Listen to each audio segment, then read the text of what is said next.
केंद्रीय मंत्री नितीन गडकरी यांनी नागपूरमध्ये आज जनता दरबाराचं आयोजन केलेलं होतं। या जनता दरबारामध्ये नागपूरकर मोठ्या संख्येने आपल्या समस्या घेऊन नितीन गडकरींकडे पोहोचले।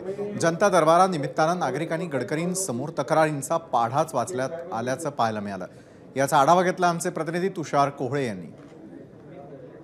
केंद्रीय मंत्री नितीन गडकरी यांनी आज नागपूरमध्ये जनता दरबाराचं आयोजन केलेलं आहे। नागपूर महानगरपालिकेच्या मुख्यालयामध्ये हा जनता दरबार होत आहे आणि वेगवेगळ्या तक्रारी, वेगवेगळे विषय, वैयक्तिक असेल किंवा सार्वजनिक विषय घेऊन नागपूरकरांनी आपण बघू शकतो की मोठ्या संख्येने इथे गर्दी केल्याचं पाहायला मिळत आहे।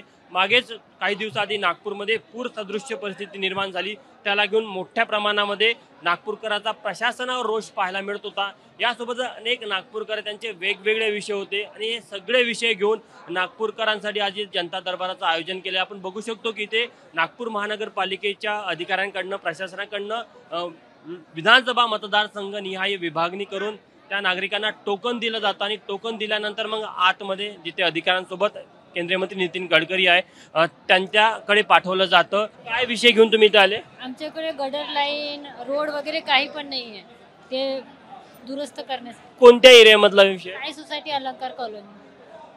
आपण जर का बघितलं तर वेगवेगळ्या विभागातनं शहराच्या नगरातनं हे लोक आलेले आहे। इकडे जर का बघितलं बघा मोठ्या संख्येने नागपूरकरांनी गर्दी केलेली आहे। पुन्हा दिवसभर हा जनता दरबार चालणार आहे आणि सर्व विभागाच्या लोकांना देखील अधिकाऱ्यांना विशेष करून इथे बोलावण्यात आलेला आहे आणि तत्काळ त्यावर इथे महत्त्वाचा जो काही निर्णय घ्यायचा असेल तो घेतला जाईल आणि नागरिकांना तत्काळ काहीतरी दिलासा देण्यासारखा निर्णय होईल अशी अपेक्षा इथे नागरिकांना वाटत आहे। कॅमेरामॅन व्यंकटेश नायडू सह तुषार कोहळे, एबीपी माझा, नागपूर। एबीपी माझा, उघडा डोळे बघा नीट।